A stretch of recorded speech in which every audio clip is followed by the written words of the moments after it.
네, 하나님의 말씀을 보겠습니다. 사사기서 1장의 말씀이 되겠습니다. 사사기서 1장 우리 8절 말씀에서 10절 말씀까지. 사사기서 1장 8절에서 10절 말씀 같이 한 목소리로 봉독하였습니다. 유다 자손이 예루살렘을 쳐서 점령하여 칼날로 치고 그 성을 불살랐으며 그 후에 유다 자손이 내려가서 산지와 남방과 평지에 거주하는 가나안 족속과 싸웠고 유다가 또 가서 헤브론에 거주하는 가나안 족속을 쳐서 세세와 아히만과 달메를 죽였더라.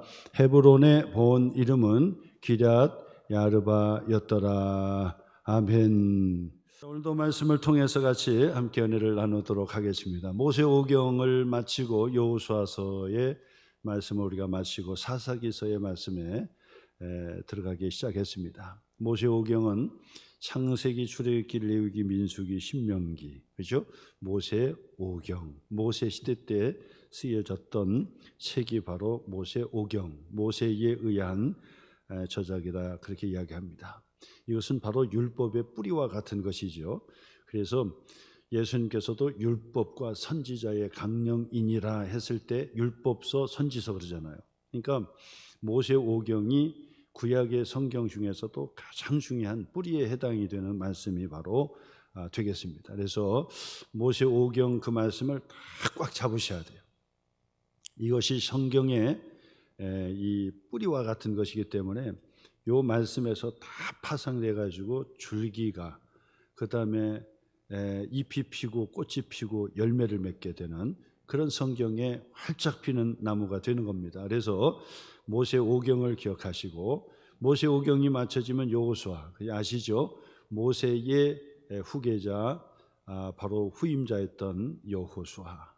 하나님께서 모세와 함께 하셨던 것처럼 여호수아와 함께 해주셔서 요단강을 건너서 17년 동안 바로 이 가나안 전쟁을 치르게 돼요.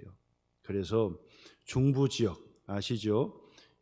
여리고성과 아이성을 점령을 하고 그 다음에 북쪽으로 올라가서 세겜 지역을 점령을 하고 그리고 남쪽으로 내려오고 동쪽으로 서쪽으로 해서 큰 포지션을 점령을 하게 돼요.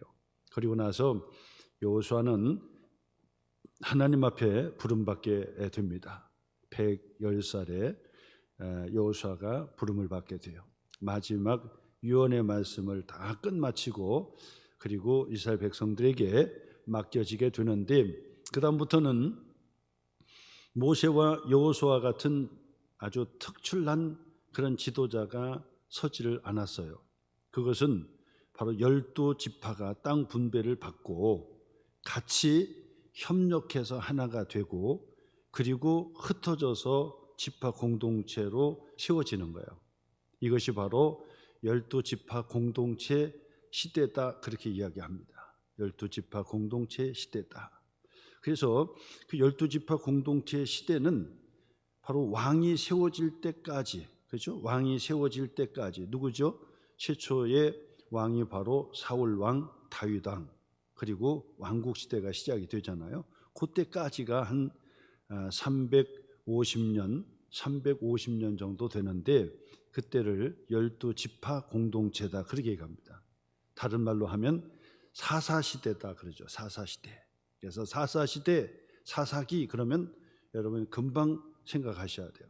여호수아가 죽고 난 다음에 사울 왕이 세워질 때까지 350년 그 기간을 사사시대 12지파 공동체의 시대였다라고 말씀을 드릴 수 있습니다. 자, 그래서 애굽에서도 바로 종로로 됐던 이스라엘 백성들 요단강 그 홍해를 건너서 가나안 땅으로 광야로 나가게 됩니다. 광야 40년을 광야 교회 40년이라고 그럽니다. 그리고 가나안 땅에서의 생활도 가나안 교회의 생활이라고 그렇게 얘기합니다. 그리고 사사시대 때도 마찬가지로 12지파 공동체, 교회 공동체라고 이야기합니다. 그리고 왕권시대도 마찬가지로 바로 그 왕권 시대는 더 구체적으로 보여졌던 교회의 시대라고 말씀을 드릴 수 있습니다. 그러므로 모든 시대가 다 교회의 시대, 교회 생활이라고 말씀을 드릴 수 있습니다. 그러므로 그 시대별로 우리에게 주시는 말씀을 통해서 교회 생활, 믿음 생활, 신앙 생활을 잘 할 수 있는 도전을 주는 거예요. 우리의 본보기가 되는 거죠. 그래서 그 역사적인 배경을 통해서 우리가 교회 생활을 어떻게 해야 될 것인가, 더 나은 신앙생활은 어떤 것인지를 도전받는 시간들이 되는 것입니다. 그러므로 사사시대 또 마찬가지라고 했죠. 사사시대 350년 기간 동안에도 12지파 공동체가 생활을 하는데, 지파별로 제비 뽑아가지고 땅을 분배받았잖아요. 그 12지파가 각자 생활을 해요. 그러다가 문제가 있으면 어떻게 합니까? 항상 하나가 되어야 되는 거예요.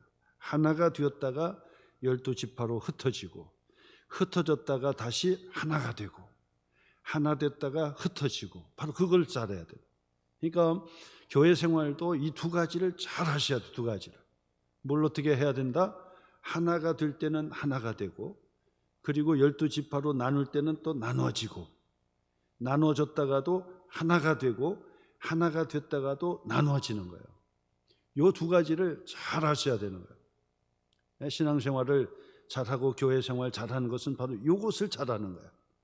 그래서 교회에 예배로 모일 때는 하나로 모이고, 그리고 집으로 각자 흩어져서 또 예배 드리고 전도하고 선교하고 봉사하고 다시 또 하나가 되고. 사도 바울의 신학적으로 본다면 교회에 바로 이 은사별로 따로 있는 것이죠. 은사별로 따로 있어요. 그래서 교회 공동체의 성도들은 각자 하나님께서 맡겨진 사명이 있고 은사가 제각각이에요. 은사가 제각각. 그래서 은사가 제각각으로 나누어졌다가도 하나가 되고, 하나가 되면서도 또 나누어서 제각각 사역을 감당하고, 이 두 가지를 잘 하셔야 되는 거예요. 두 가지를. 그래야 신앙생활을 잘하는 거예요. 보세요. 하나만 된다고 생각해봐요. 하나만 된다고 해보세요. 하나가 될 수 있습니까? 못 되는 거죠. 하나만 될 수가 없는 거예요. 왜냐하면 그 남자가 있고 여자가 있고, 그리고 장로님 있고 권사님 있고, 권사님들도 장로처럼, 우리 장로교, 우리 합동측 장로교는 여자 장로가 없기 때문에 권사가 장로처럼 그렇게 막강한 그런 힘을 발휘할 수가 있는 거예요. 교회에서 역할이 그만큼 있단 말이에요. 그래서 바로 이 장로님이 있고 권사님이 있고 또 집사님이 있고 주일학교가 있고 교사가 있고 찬양대가 있고 제각각이죠.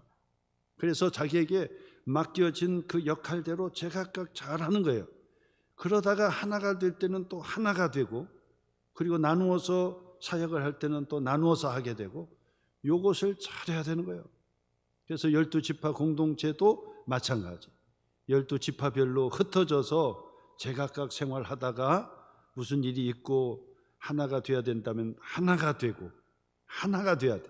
거기에서 한 사람이라도 이탈이 된다든지 그러면 그 공동체는 깨어지게 되는 거예요. 하나가 되기 위해서는 그 12지파의 공동체가 제각각 다 자기의 몫을 감당하면서도 어떻게 합니까? 겸손히 서로를 섬기는 공동체가 돼야지만이 그 공동체가 유지되는 거예요. 어떤 한 지파가 툭 치른다든지 뭐 특이하다든지 뭐 이러면 안 되는 거예요. 다 똑같이 하나가 딱 되고, 그리고 다양하고 또 하나가 되고, 다양하고 하나가 되고, 다양해지면서 하나가 되고 그러는 거예요. 그래서 어떤 문제가 있을 때든지 제가 여러분들에게 몇 차례 걸쳐 제가 말씀을 드렸는데, 본질에 있어서는 하나가 되라. 본질에 있어서는 하나가 되라. 유니타스 그런다고요. 하나가 되라. 하나가 되라는 거예요. 자, 근데 비본질적인 문제에 있어서는 이 자유롭게 해라. 리베리타스 그런다고요. 자유로워라. 그러니까 그 비본질적인 거에 있어서는 이래도 되고 저래도 되는 거에 있어서는 그것을 서로 그 양보하면서 다양성을 추구해라는 거예요. 그리고 모든 것에 있어서는 유트리스구의 카리타스 그런다고요. 은혜로 해라. 모든 것을 은혜로 잘 해결하려고 해야 된다. 본질적인 거에 있어서는 둘이 있을 수가 없어요. 예수 그리스도만이 우리의 구원의 하나님이시지 예수님도 구원해 주시고 또 부처도 구원해 주고 또 뭐 다른 것도 구원이고 이러면 이거는 이 종교 다원주의로 흘러버리게 되는 거예요. 그것은 하나님 앞에서 온당하지 못하고 우상숭배가 되는 거예요. 그렇기 때문에 본질적인 거에 있어서는 하나가 되고 비본질적인 거에 있어서는 다양성을 서로 자꾸 인정해 주라는 거예요. 다양성을. 그래서 서로를 잘 인정해 주는 그 공동체가 됐으면 좋겠다 생각해요. 12지파 공동체가 바로 그겁니다. 사사기 시대 때를 한번 잘 보세요. 이제 사사기의 말씀을 통해서 우리가 많은 도전을 받고 또 이 말씀을 통해서 우리 신앙생활을 어떻게 해야 되는지를 우리가 깨달을 수 있는 그런 시간이 되리라 그렇게 생각합니다. 12지파 공동체가 어떻게 하나가 되고 또 어떻게 이 공동체의 중심으로 우리가 희생을 하고 헌신해야 되는지를 가르쳐주는 그 말씀이 바로 이 사사기의 말씀이 된다라고 하는 것입니다. 그런 의미에서 서로를 인정해주고 내 생각과 다르다고 해서 틀린 것이 아니라 다양한 생각을 인정해 주라는 그것도 좋은 방법이고 또 그것도 좋은 아이디어고 좋은 생각이고 그것을 합해서 좋은 방향으로 잘 합의해 간다는 거 이것이 좋은 공동체라고 제가 말씀드렸죠. 저는 교회의 공동체를 반드시 그렇게 조율하는 그런 이 목회자로 하나님께서 세우신 거예요. 내 맛대로만 다 한다고 한다면 그게 카리스마가 있고 잘하는 것 같아도 그게 아니에요. 내 생각이 다 미치지 못한다 할지라도 다른 사람의 생각을 존중해주고 기다려주고 합의해주고 합의해서 하나가 되면 그러면 그것을 같이 공유하고 따라줄 수 있는 그런 성숙한 성도 그런 성도가 있어야 돼요. 그래야 교회가 온전하게 합의해서 하나님께 영광을 돌리는 공동체가 될 수 있다. 이렇게 말씀을 드릴 수 있습니다. 사사시대는 12지파 공동체의 시대예요. 그래서 12지파들이 어떻게 하나가 되고 어떻게 문제를 해결하고 어떻게 그 공동체에서 손해를 끼치고 하는 그런 지파 때문에 깨어지는지를 우리가 말씀을 통해서 우리가 함께 은혜를 나누려고 합니다. 자, 여호수아가 죽은 후에 1장 1절이죠. 여호수아가 죽은 후에 이스라엘 자손이 여호와께 여쭈어 이르되 우리 가운데 누가 먼저 올라가서 가나안 족속과 싸우리까? 여호수아가 가나안에 바로 이 중요한 거점을 점령을 하고 제비를 뽑아서 지파별로 다 나누었단 말이에요. 그 다음에 우리가 해야 될 것이 뭐냐면 바로 그 지파별로 그 지역에 있는 가나안 족속 7족속을 내어 쫓는 거예요. 바로 그것을 하나님께서 명하신 거예요. 올라가라. 그들과 싸우라. 그래서 교회의 공동체는 뭐 하는 공동체? 영적 싸움을 싸우는 공동체다. 우리는 하나님의 영적인 군사들이다. 그래서 우리가 세상의 공중 권세 잡은 마귀와 사탄에 대항해서 항상 영적으로 싸워야 되는 거예요. 우리의 싸움은 혈과 육의 싸움이 아니라 영적인 싸움이라는 것을 아셔야 돼요. 그래서 영적인 싸움을 잘하는 사람은 제일 첫 번째 뭐냐면 눈 감고 하면 안 돼요. 알아야 되는 거예요. 영적인 현상을 알아야 돼요. 눈 감고 주먹을 아무리 세게 휘둘러도요 지는 거예요. 눈을 뜨고 영적 세계를 깨달아야 되는 거예요. 영적인 세계로구나.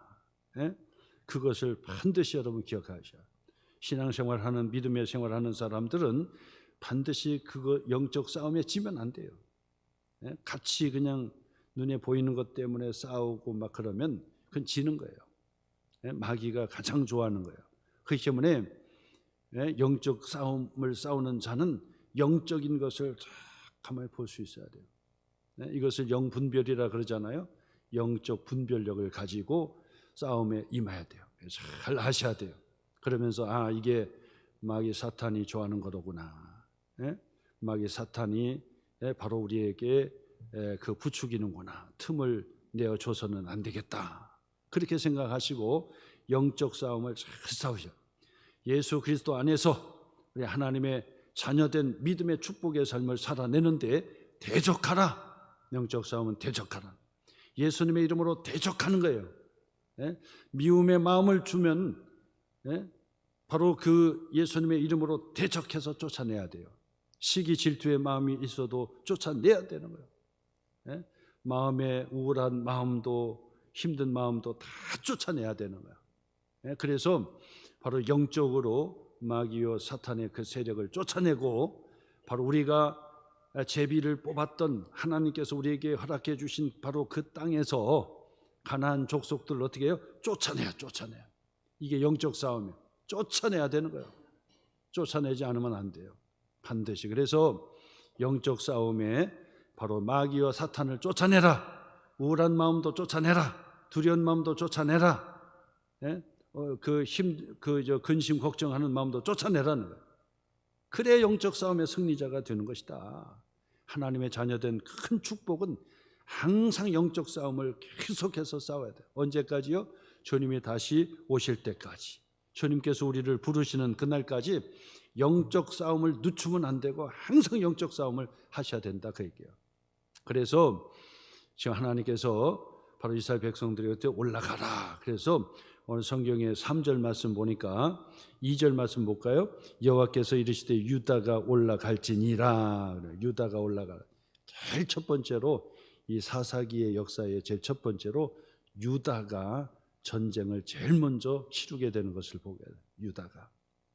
유다에게 제비를 뽑아 할당되었던 그 땅에서 유다가 올라가 전쟁을 치르게 되는데 3절 말씀 표시 한번 해보세요. 3절 유다가 그의 형제 누구에게요? 시몬에게. 여기 중요합니다. 시몬에게 이르되. 그 시몬은 유다하고 가까이 땅이 인접했던 곳이에요. 가까이 인접했던 것.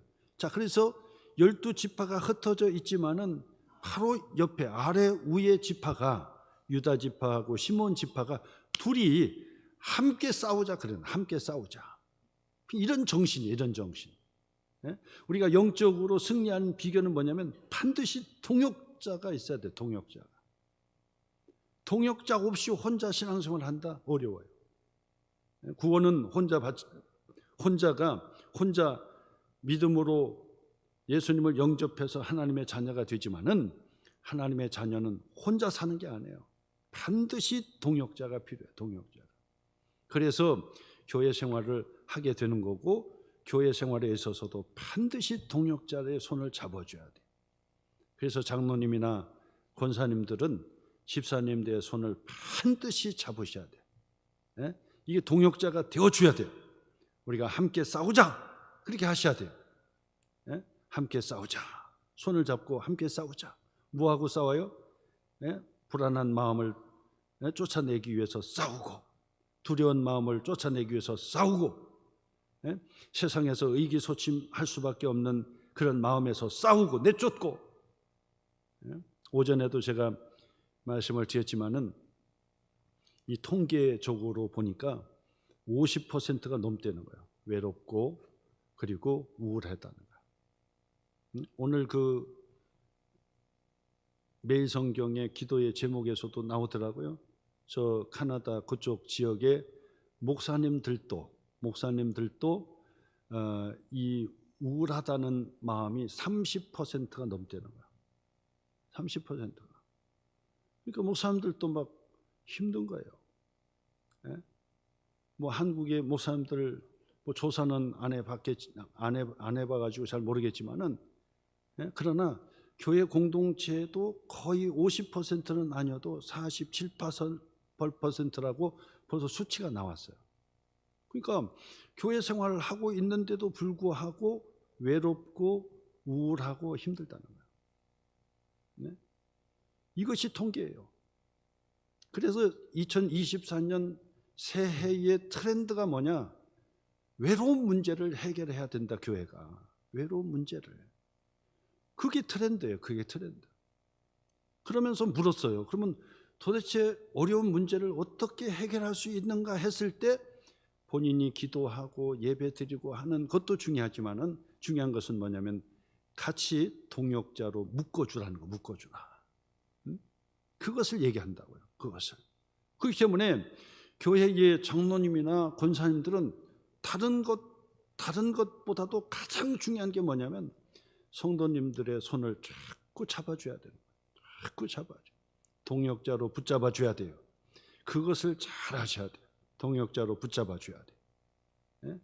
예? 장로님들도 서로가 붙잡고 권사님들도 서로가 붙잡고, 예? 그리고 찬양대는 찬양대대로 손을 붙잡고 일을 하시는 분들에게도 그 사역 속에서 자꾸 손을 붙잡으셔야 돼요. 그래서 서로 동역자가 돼야 돼요. 오늘 3절 표시했죠. 유다가 그의 형제 시몬에게 이르되 내가 제비 뽑아 얻은 땅에 나와 함께 올라가서 예? 싸우자는 거죠. 나와 함께 올라가서 가나안 족속과 싸우자. 그리하면 나도 내가 제비 뽑아 얻은 땅에 함께 가리라 하니 이에 시몬이 그와 함께 가니라. 유다하고 시몬이 서로 힘을 합치자. 그래서 같이 싸워주자. 그렇게 함께 한 거예요. 이것이 교회 공동체의 시작이고 이게 교회 공동체가 정말 해야 될 것이 바로 이런 부분이란 얘기예요.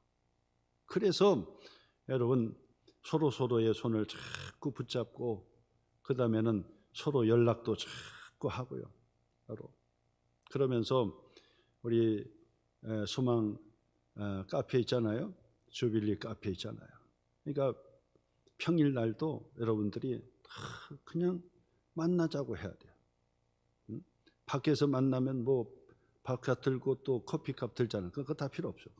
예? 밖에서 만나지 마시라고. 예? 밖에서 만나지 마시고 이 지금 1층 카페에서 만나자고 하죠. 1층 카페에서 시간을 정해가지고 그때 오시라.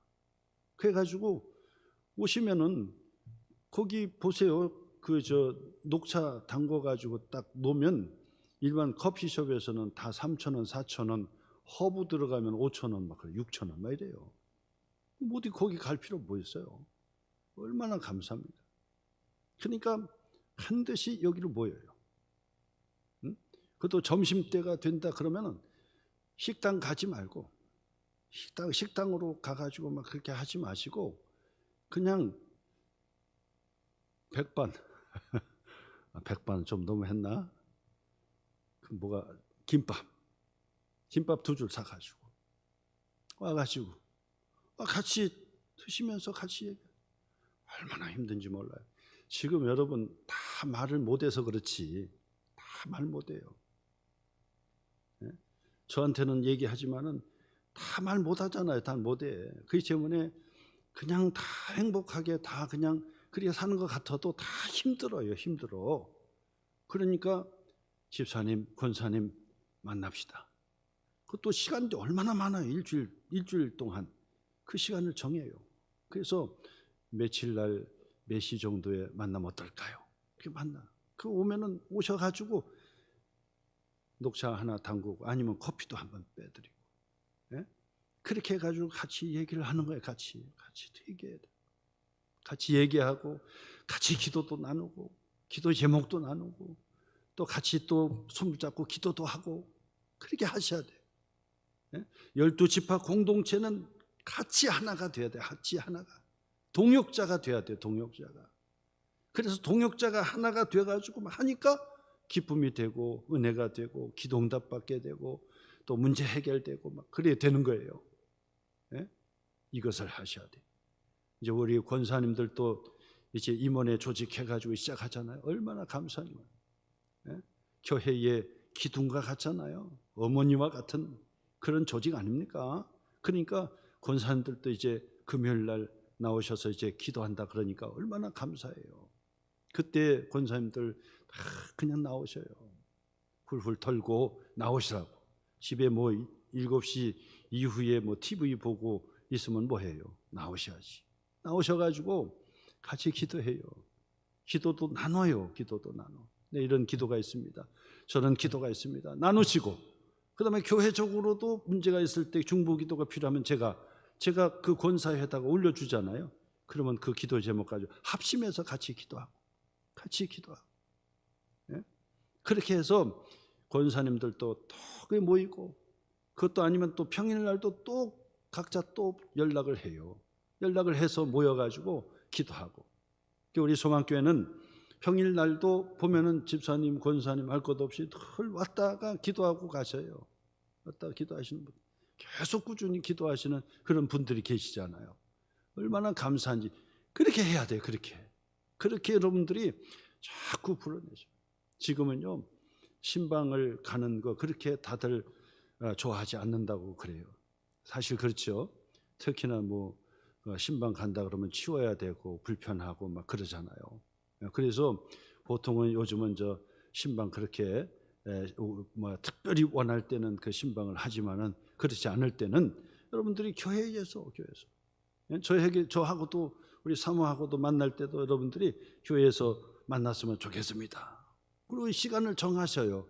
그러면 저도 같이 사모하고 같이 교회 카페에서, 그러면 제가 커피도 또 만들 수도 있고, 그러면서 차도 마시면서 이야기하고 또 짧게 기도도 하고, 그렇게 해서 서로 기도하고 또 협력하고 동역자가 되고 하나가 될 수 있도록 그렇게 하셔야 된다 그 말. 그러므로 그냥 내가 기다리지 말고, 내가 기다리면 안 돼. 내가 적극적으로 자꾸 전화하고 연락을 해서 만나시고 그렇게 하셔야 돼요. 주일날도 세가지고 오시고 막 그러면 자꾸 아는 분들이 있어야 재미나게 적응을 하고 또 정착이 되고 그런단 말이에요. 그러니까 여러분들이 자꾸 가까이 찾아가셔서 밝게 웃고 인사도 나누고 교제도 하고 그렇게 해요. 이것이 뭐냐?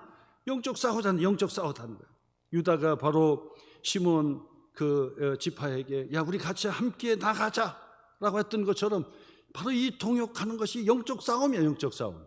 그래서 같이 손잡아주고 힘이 되어주고 기도해주고 그러면요, 두려움도 떠나가고 우울한 마음도 떠나가고, 그러면서 서로 말씀에 도전도 받고요. 오늘까지 성경 통독 또 필사 그리고 매일 성경 통독표 이렇게 봤는데 너무 감사한 거예요. 엄청나게 많은 분들이 그렇게 통독을 하시고 뭐 그럼 얼마나 감사한지요.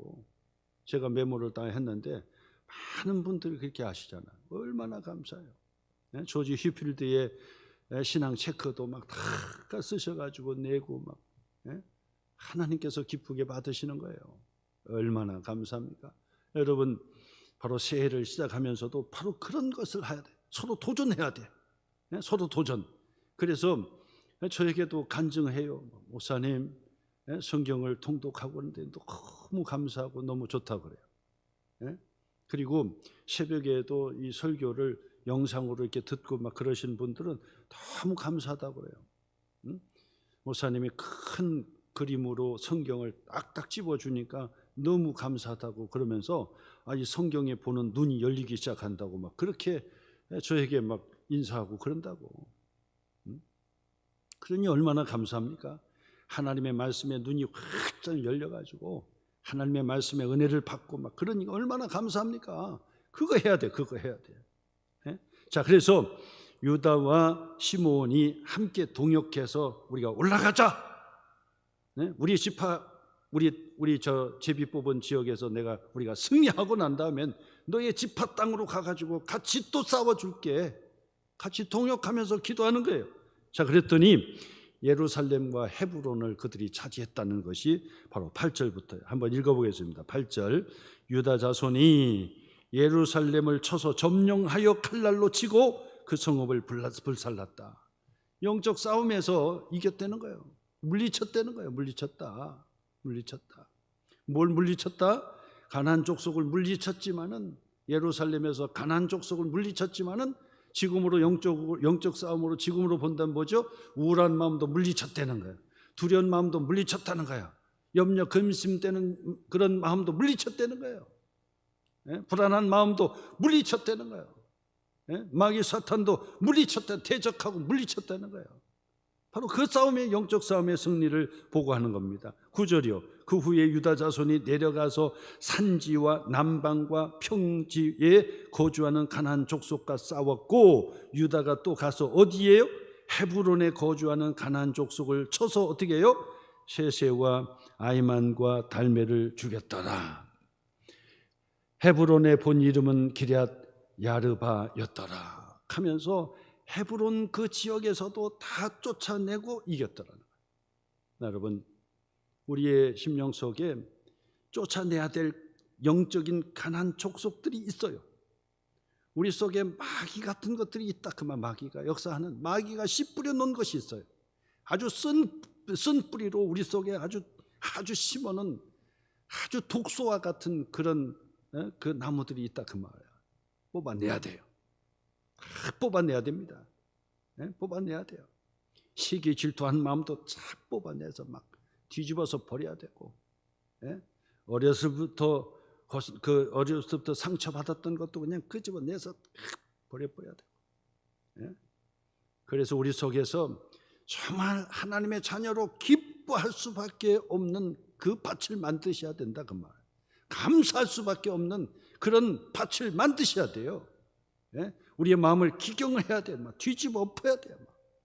쓴 뿌리를 자꾸 뽑아내야 돼요. 쓴 뿌리를. 그런데 농사 해본 사람은 아는데, 밭을 갈아본 사람은 아는데, 이 쓴 뿌리가요 보통이 아니에요. 보통이 아니에요. 아카시아 나무 뿌리가 막 또 백해 있으면요, 그 뿌리가요 얼마나 뻗는지 몰라. 그러면 그 나무나 다른 어떤 그 채소나 이런 것들도 힘을 잃어가지고 자라나지 못하거든요. 다 뽑아내야 됩니다. 돌도 뽑아내고, 쓴 뿌리 뽑아내고, 다 뽑아내야 되는데, 여러분, 우리의 심령 속에 있는 마음밭에 이 쓴 뿌리를 자꾸 뽑아내가지고 옥토밭 만들어요. 하나님의 말씀이 떨어지면 그것을 30배, 60배 결실할 수 있도록 막 뽑아내야 돼요. 쫓아내는 거예요. 영적 싸움이 바로 그거예요. 영적 싸움을 싸워야 돼요. 하나님께서 이미 우리에게 그 땅을 주셨어요. 제비 뽑아서 얻었어요. 얻었는데 왜 바보처럼 거기에 가만히 있고 영적 싸움을 못하고 그냥 짓눌려 있느냐 그 말이에요. 짓눌려 있느냐. 영적 싸움을 싸워야 된다. 자, 근데 12지파 이스라엘 백성들이 과연 영적 싸움에 완전히 승리했느냐? 절대 못했어요. 보세요. 그 다음부터 한번 보세요. 자, 16절 말씀부터 보죠. 16절 말씀부터. 16절 같이 읽겠습니다. 16절. 모세의 장인은 겐 사람이라 그의 자손이 유다 자손과 함께 종려나무 성읍에서 올라가서 아란 남방의 유다 황무지에 이르러 그 백성 중에 거주하니라. 유다가 그의 형제 시므온과 함께 가서 스밧에 거주하는 가나안 족속을 쳐서 그곳을 진멸하였으므로 그 성읍의 이름을 호르마라 하니라. 유다가 또 가사 및 그 지역과 아스글론 및 그 지역과 에글론 및 그 지역을 점령하였고. 19절이요. 19절 표시해 보세요. 19절부터 표시해야 됩니다. 여호와께서 유다와 함께 계셨으므로 어떻게 해요? 그가 산지 주민을 어떻게 했습니까? 쫓아내었다는 거예요. 그런데 그러나 골짜기의 주민들은 뭐가 있으므로? 철병가가 있으므로 그들을 어떻게 했어요? 쫓아내지 못하였다는 거예요. 그러니까 완전히 다 쫓아내지 못했다는 거예요.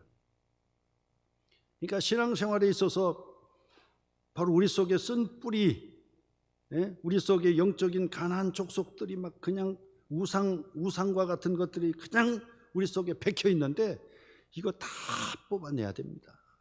다 뽑아내야 돼요. 근데 이 지금 12지파의 공동체들이 보면은 다 이것을 100% 다 뽑아내지 못하고 절반쯤 뽑아내고 남았어. 쫓아내지 못했던 것이 있었다 그 말이야. 지금 사사기 1장과 2장에 걸쳐서 지금 그 이야기를 하고 있는 거예요. 그 이야기를 보세요. 그 다음에 한번 보겠습니다. 21절도 한번 보세요. 21절. 베냐민 자손은 예루살렘에 거주하는 여부수 족속을 어떻게 했다고요? 쫓아내지 못하였으므로 여부수 족속이 베냐민 자손과 함께 오늘까지 예루살렘에 거주하니라.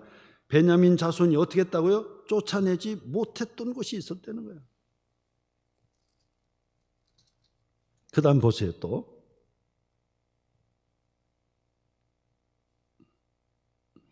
27절 한번 보시오. 27절 같이 읽겠습니다. 므낫세가 베산과 그에 딸린 마을들의 주민과 아다락과 그에 딸린 마을들의 주민과 돌과 그에 딸린 마을들의 주민과 이블루암과 그에 딸린 마을들의 주민과 무깃도와 그에 딸린 마을들의 주민들을 어떻게 했다고요? 쫓아내지 못했다는 거예요. 쫓아내지 못하니까 가나안 족속이 어떻게 했다고요? 결심하고 그 땅에 거주했다는 거예요. 우리가 결단을 하고 쫓아내지 못하면요, 마귀도 결심하고 우리 속에 붙어 있는 거예요. 붙어서 우리 속에 거하는 거예요. 여러분, 반드시 이거 쫓아내야 돼요.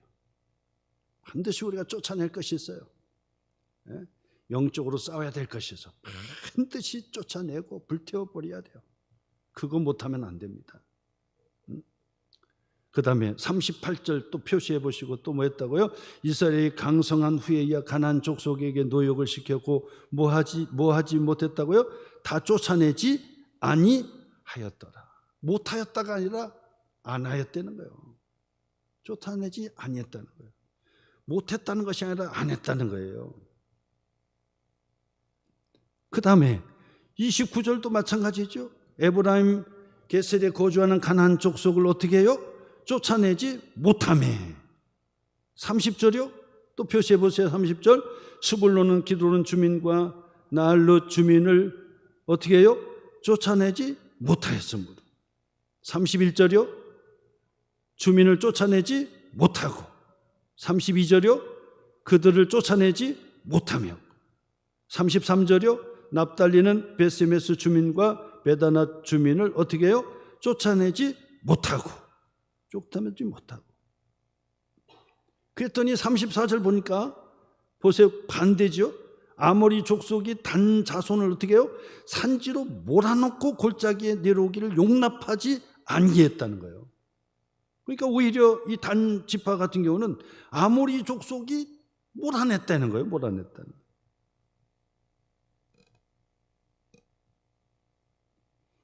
자, 그랬더니 2장 1절 말씀 보세요. 2장 1절.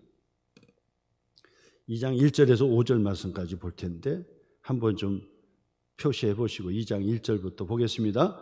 여호와의 사자가 길갈에서부터 보김으로 올라와서 말하되. 누가 말했다고요? 여호와의 사자가. 여호와의 사자가. 길갈 아시죠? 길갈은 가나안 땅으로 들어갈 때 첫 번째 진지를 구축했던 곳 길갈이에요. 거기서부터 보김. 이 보김은 뒤에 나와요. 무슨 뜻인지. 통곡하며 울었다는 곳이에요. 보김. 여호와의 사자가 올라와 말하되 뭐라고 말했다고요? 내가 너희를 애굽에서 올라오게 하여 내가 너희의 조상들에게 맹세한 땅으로 들어가게 하였으며 또 내가 이르기를 내가 너희와 함께 한 언약을 영원히 어기지 아니하리니 너희는 이 땅의 주민과 언약을 맺지 말며 그들의 제단들을 헐라 하였거늘. 그렇게 했는데 너희가 내 목소리를 듣지 아니하였으니 어찌하여 그리하였느냐. 그러므로 내가 또 말하기를 내가 그들을 너희 앞에서 쫓아내지 아니하리니 그들이 너희의 옆구리에 가시가 될 것이며 그들의 신들이 너희에게 올무가 되리라 하였노라. 하나님 앞에 불순종했다는 거예요. 불순종했다는 거예요. 그래서 결국 불순종하기 때문에 적극적으로 가나안 족속을 마귀를 쫓아내야 되는데 쓴뿌리를 뽑아내야 되는데 부지런히 뽑아내야 되는데 그걸 하지 못했다는 거예요. 그리고 하나님께서 불순종하니까 그들이 쫓아내지 못하도록 하나님께서 그렇게 막으셨다는 거예요. 그것은 뭐냐?